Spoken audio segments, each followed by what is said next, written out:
यदि हम प्रभु के वचन में देखें, भजन संहिता 16 उसकी 11 में लिखा कि तू मुझे जीवन का रास्ता दिखाएगा और तेरे निकट आनंद की भरपूरी है और तेरे दाहिने हाथ में सुख सर्वदा बना रहता है। वचन कहता है कि खुदा के निकट क्या है?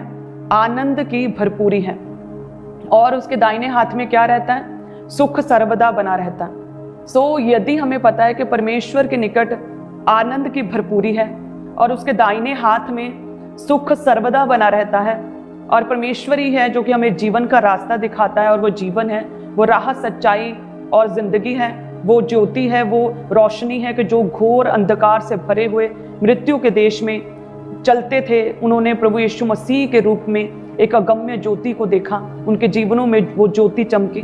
सो यदि हमें पता है कि परमेश्वर के निकट आनंद की भरपूरी, उसके दाहिने हाथ में सुख सर्वदा बना रहता है, जानते हुए भी यदि फिर हम परमेश्वर के निकट ना आए, तो इसका अर्थ ये है कि आपने खुद ये चुनाव किया है कि आप दुखों में रहें। इसका अर्थ है कि आप खुद नहीं, अपनी प्रॉब्लम से, उस शैतान से आप खुद छूटना नहीं चाहते, आप खुद फ्री और खुद आजाद होना नहीं चाहते, क्योंकि परमेश्वर के निकट सिर्फ दुष्ट आत्माओं को, अंधकार की शक्तियों, शैतान को तकलीफ और पीड़ा होती है।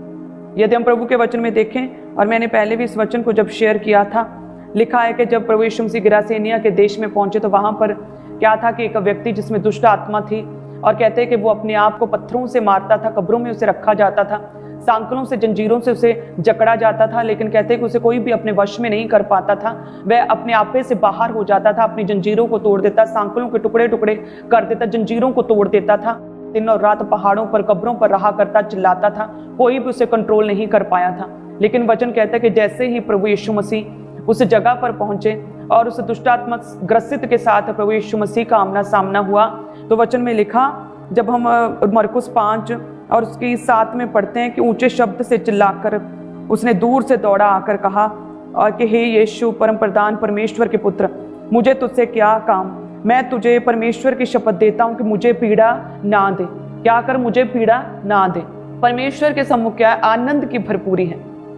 जो लोग बचाए गए, जिन लोगों पर परमेश्वर का अनुग्रह हुआ, जिन्होंने मुक्ति का मार्ग पहचान लिया, जिन्होंने प्रभु यीशु मसीह को अपना उद्धारकर्ता ग्रहण कर लिया, जिन्होंने मन फिराया है, जिन लोगों ने परमेश्वर के उस स्वर्गीय राज्य में प्रवेश किया, अनंत काल में प्रवेश किया है, वो लोग जानते हैं परमेश्वर के निकट आनंद की भरपूरी है। लेकिन शैतान, दुष्टात्मा ग्रसितों को क्या होता है? पीड़ा होती। कहता है मुझे पीड़ा ना दे। परमेश्वर की उपस्थिति में उस दुष्टात्मा को पीड़ा हुई।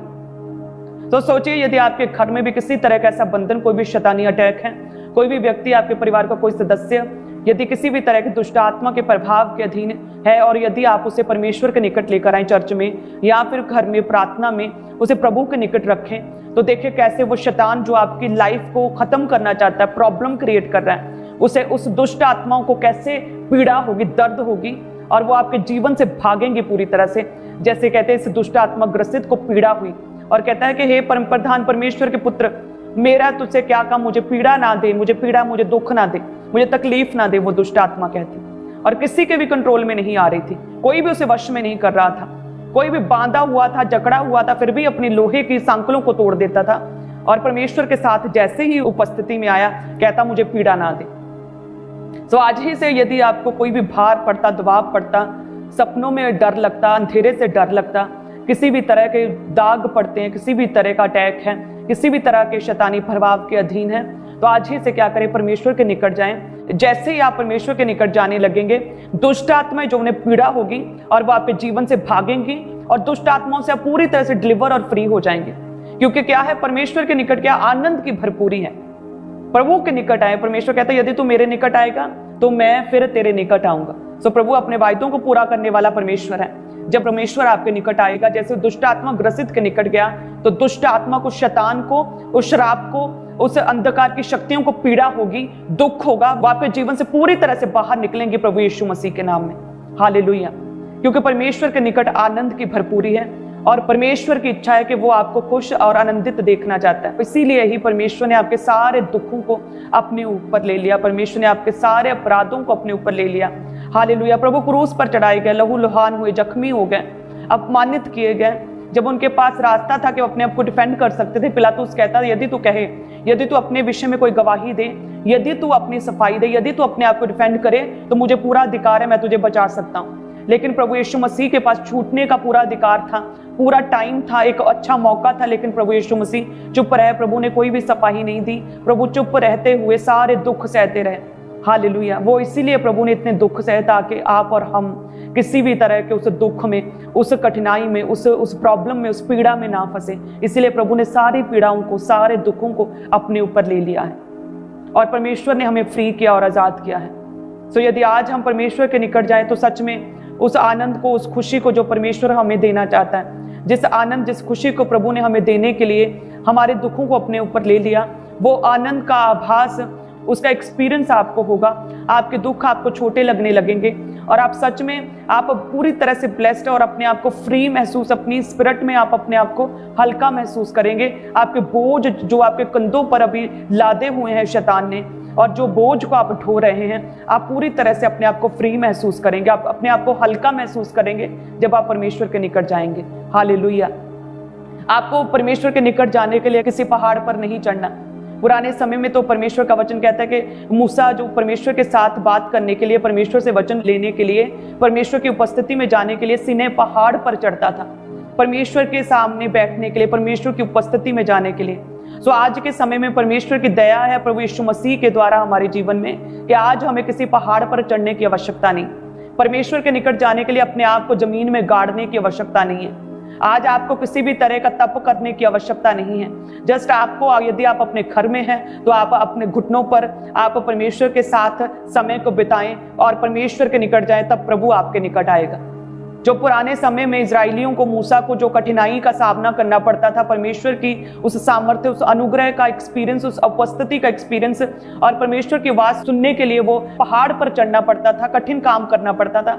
आज इजी हो चुका है हम सबके लिए, प्रभु यीशु मसीह के द्वारा, जीसस क्राइस्ट के द्वारा इजी हो चुका है कि जस्ट आंखें बंद करें, खुले दिल के साथ, पूरे मन के साथ, साफ दिल के साथ, दूसरों को माफ करते हुए, अपने मन से बैर भाव को खत्म करते हुए, पापों से मन फिराते हुए यदि हम प्रार्थना करें तो परमेश्वर हमारे बीच में है, उसका पवित्र आत्मा हमारे अंदर, हमारे बीच में है। हालेलुया। यदि हम अपने आसपास की जो अलग अलग तरह का शोर, अलग अलग तरह की आवाजें हमें सुनाई पड़ती हैं, वो टीवी की आवाज, वो फोन की आवाज, वो लोगों की आवाज, अलग अलग तरह की आवाजों को यदि हम बंद करके हम अपने मन की आवाज सुने, क्योंकि परमेश्वर का आत्मा हमारी आत्मा के साथ गहराई के साथ बात करता है। यदि हम सारी अन्य बातों को, आवाजों को बंद करके प्रभु की आवाज को सुने तो आप सुन पाएंगे। तो आज तो बहुत इजी है परमेश्वर के निकट आनंद की भरपूरी है, बहुत इजी है परमेश्वर से उस आनंद को, उस खुशी को, उस सच्ची शांति को प्रभु यीशु मसीह के नाम में ग्रहण करना। यदि परमेश्वर कहता है कि तुम प्रार्थना करो, दुहाई दो और मैं तुम्हारी प्रार्थना का उत्तर दूंगा, तो यस, परमेश्वर इसी तरह से काम करेगा। परमेश्वर इमोशनल नहीं है। यदि हम कहें कि प्रभु परमेश्वर हमारा बाप है, हम मसीह में आ गए, सब कुछ छोड़ दिया है, वो जानता ही है कि हमें क्या चाहिए, वो जानता ही है कि हम उसके बेटे हैं, वो हमें दुखी क्यों रहने देगा। लेकिन प्रभु इमोशनल नहीं है। आपकी ब्लैकमेलिंग से प्रभु को कोई असर नहीं होने वाला। तो परमेश्वर क्या अपने वचन के अनुसार कार्य करने वाला परमेश्वर है। यदि हम उसके निकट जाएंगे तो जैसे परमेश्वर भी हमारे निकट आएगा। तो परमेश्वर वेट करता है आपकी। परमेश्वर किसी के जीवन में भी हस्तक्षेप नहीं करता, इंटरफेयर नहीं करता है। उसकी आत्मा, पवित्र आत्मा आपकी आत्मा से गहराई से, आपके कानों में धीमे से एक जेंटल वॉइस में आपसे बात करता है। यदि आप बाकी आवाज़ों को बंद करके परमेश्वर की आवाज़ को सुने, आप उस आनंद को, उस खुशी को, उस उपस्थिति को आप महसूस कर पाएंगे। आप परमेश्वर की उपस्थिति से भर सकेंगे प्रभु यीशु मसीह के नाम में। जैसे परमेश्वर का वचन कहता है कि जैसे मार्था की बहन मरियम परमेश्वर की उपस्थिति में बैठी, तो कहते हैं कि वो परमेश्वर के चरणों में बैठी, परमेश्वर के वचन को सुन रही थी, प्रभु की बातों को सुन रही थी, और परमेश्वर ने कहा कि इसने अपना उत्तम भाग चुन लिया है। तो परमेश्वर के निकट उसकी बातों को सुनना, प्रभु के वचन को सुनना, प्रार्थना करना या फिर रोजे रखना, वचन को पढ़ना, सेम उसी तरह से आप वही सेवा कर रहे हैं जो कि मरियम ने, मार्था की बहन मरियम ने की, कि वो बातें परमेश्वर की सुन रही थी और प्रभु ने कहा कि इसने अपने उत्तम भाग को पा लिया, अपने उत्तम भाग को चुन लिया जो ये मेरे बातों को सुन रही है। हालेलुया। प्रभु का वचन कहता है कि लोग, हजारों की भीड़ परमेश्वर के वचन को सुनती थी। जंगलों में ऐसे नीचे ऊपर खाबड़ जगहों पर बैठकर प्रभु के वचनों को सुनती थी, पहाड़ी उपदेश को सुनती थी। कोई एसी हॉल नहीं होते थे, कोई सोफे नहीं लगे होते थे, कोई भी अच्छी खासी फैसिलिटीज, कोई लंगर का प्रबंध नहीं होता था। और कहते ऐसे कई दिन 2-2 3-3 दिन वो परमेश्वर के वचन को सुनती थी, बिना टाइम की परवाह किए, बिना स्थान किस जगह पर हम बैठे हैं, बिना इन चीज़ों की परवाह किए, बिना भूख और प्यास की परवाह किए, बिना किस चीज़ की उन्हें आवश्यकता है इसकी परवाह किए बिना, कहते वो कई दिन परमेश्वर के वचन को सुनती थी, प्रभु की मधुर वाणी को, प्रभु की सामर्थ्य वॉइस को सुनती थी, परमेश्वर की आवाज़ को वो कलीसियाएं, वो लोग सुनते थे, हजारों की भीड़ सुनती थी। और क्या परमेश्वर को उनकी चिंता नहीं थी? जब वो सब कुछ भुलाकर, अपनी चिंताओं को भुलाकर उन हजारों की भीड़ ने परमेश्वर के वचन को सुना, बिना समय, बिना स्थान, बिना आवश्यकताओं की परवाह किए, बिना कई दिन प्रभु के वचन को सुना, तो परमेश्वर ने क्या उनकी परवाह नहीं की? परमेश्वर ने भी उनकी परवाह की। प्रभु ने देखा कि मेरे लोग वचन सुन रहे, मेरे निकट हैं, इनकी क्या आवश्यकता है, इन्हें क्या खाने के लिए कुछ दो जल्दी। और परमेश्वर ने सभी की, उन हजारों की भूख और प्यास को परमेश्वर ने बुझाया। हालेलुया। ऐसा परमेश्वर है हमारा।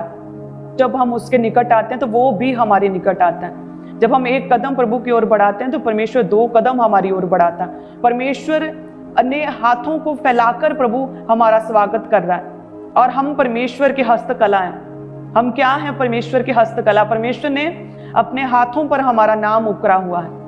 प्रभु ने हमें अपने हाथों से बनाया है। तो इसीलिए ही प्रभु में आनंदित रहें और प्रभु के निकट हो जाएं। जो हमारा क्रिएटिव, जो हमारा रचना करने वाला, हमारा रचयिता, हमारा परमेश्वर प्रभु यीशु मसीह है, उसे हमसे भी ज्यादा हमारी चिंता है। यदि हम उसके करीब जाएं तो यस, प्रभु हमारे जीवन से दुखों को दूर करेगा। हम एक अद्भुत पूर्ति, एक तृप्ति और एक अद्भुत सामर्थ्य को और परमेश्वर के आनंद को हम एक्सपीरियंस करेंगे और परमेश्वर की उपस्थिति के साथ हम भरेंगे।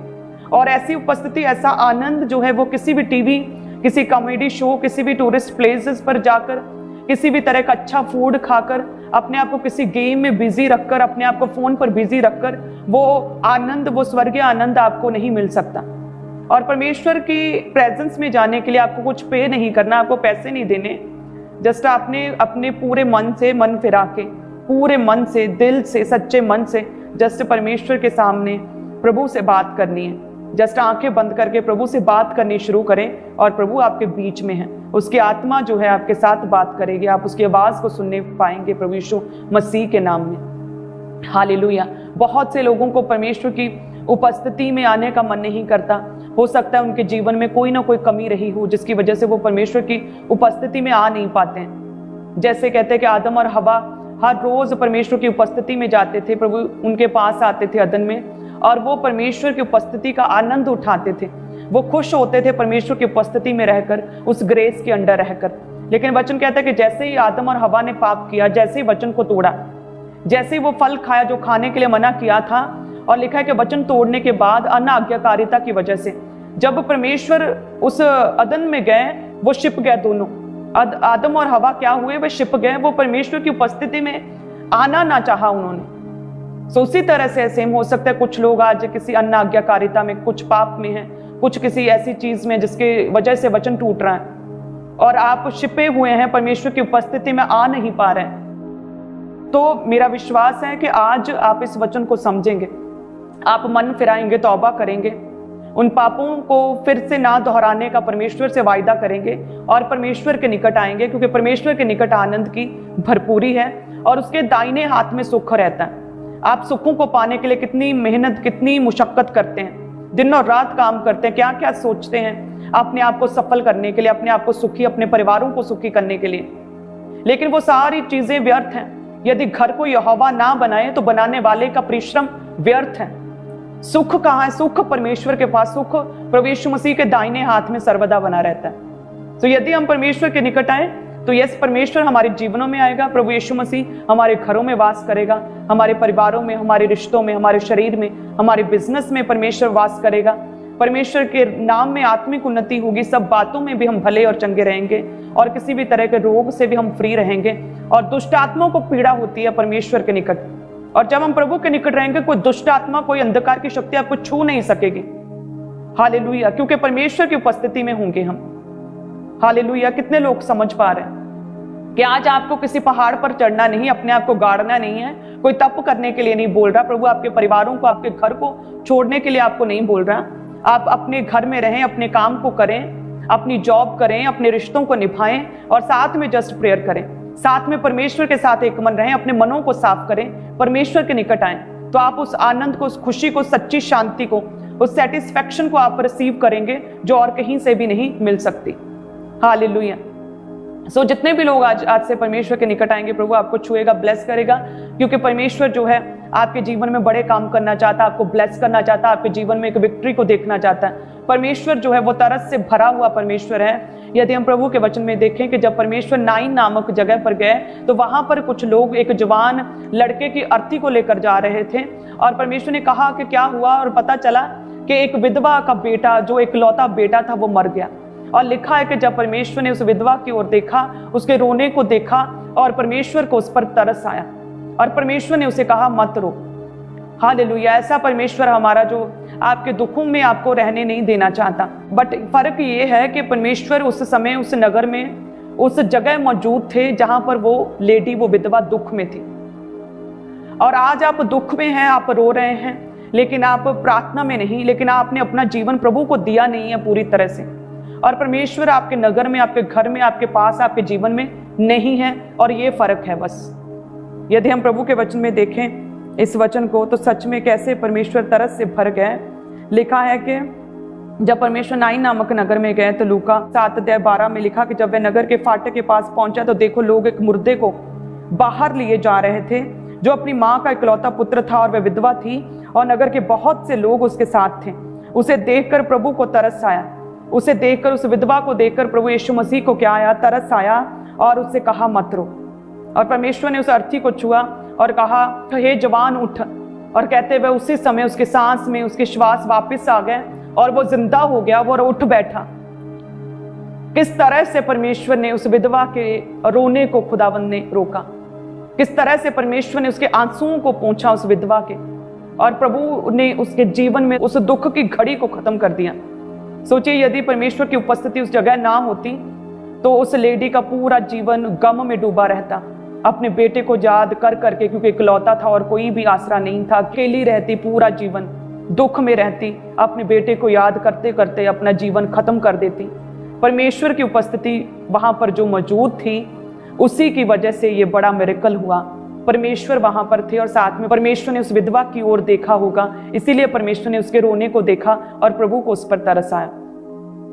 हालेलुया। तो उसी तरह से जितने भी लोग किसी भी तरह के दुख में हैं, तो यदि आज से हम प्रभु की दुहाई देना शुरू करें, तो सच में जैसे परमेश्वर ने उस औरत की, उस विधवा की ओर देखा, और प्रभु ने उसके रोने को भी देखा, और उसी तरह से परमेश्वर आपकी ओर देखेंगे, आपकी दुहाई को सुनकर आपकी ओर देखेंगे, और आपकी तकलीफ को भी वो देखेंगे, आप किस कठिनाई में से होकर गुजर रहे हैं, आपकी बीमारी को भी वो देखेंगे।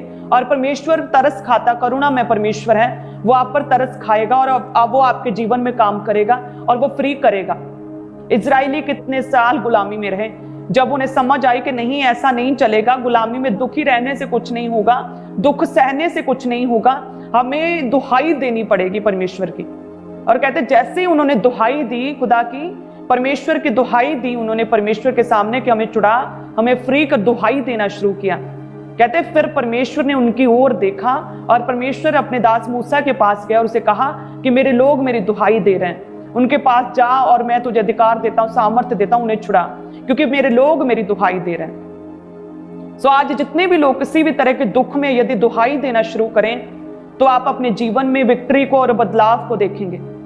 सो जैसे एक ही दिन में बीज बोने से एक ही दिन में फसल नहीं हो जाती, उसे पानी देना पड़ता है, उसे खाद डालनी पड़ती है, उसकी गोडी करनी पड़ती है, उस बीज का ध्यान रखना पड़ता है, पक्षियों से बचाकर रखना पड़ता है, कीड़ों से बचाकर रखना पड़ता, केयर करनी पड़ती है, और फिर जाकर हम एक समय के बाद हम उस बीज को बड़ा होता हुआ, एक बड़ा होता हुआ, ग्रो होता हुआ, फल लेकर आता हुआ देखते हैं। सो उसी तरह से आपका बोना है, उसी तरह से आपकी प्रार्थनाएं हैं, उसी तरह से आपका आत्मिक मसीही जीवन है, जो एक ही दिन में बदलाव को हो सकता है आप नहीं देखेंगे, लेकिन जैसे जैसे आप लगातार प्रार्थना में बढ़ते जाएंगे, प्रभु में बढ़ते जाएंगे, और पाप से दूर रहेंगे, और दूसरों को माफ करते रहेंगे, और किसी तरह की नेगेटिव बात को अपने मुंह से नहीं कहेंगे, परमेश्वर की उपस्थिति में बने रहेंगे, जीवित चर्च के साथ जुड़े रहेंगे, धीरे धीरे आप उस बदलाव को, उस विक्ट्री को अपने जीवन में ग्रो होता हुआ देखेंगे, उस टेस्टिमनी को ग्रो होता हुआ, फलता फूलता हुआ आप अपने जीवन से देखेंगे। हालेलुया। सो आज से क्या करें, परमेश्वर के निकट हो जाए, प्रभु के निकट आनंद की भरपूरी, और उसके दाहिने हाथ में कहते सुख सर्वदा बना रहता है। तो धन्यवाद यीशु, अपने हाथ को उठाएं। हमारे YouTube चैनल को सब्सक्राइब करें ताकि आप परमेश्वर के गहरे भेदों को जान सकें कि कैसे आप परमेश्वर में बढ़ सकते हैं, कैसे आप दुष्ट आत्माओं से, नशों से, बीमारियों से और वंशों के श्रापों से आजाद हो सकते हैं।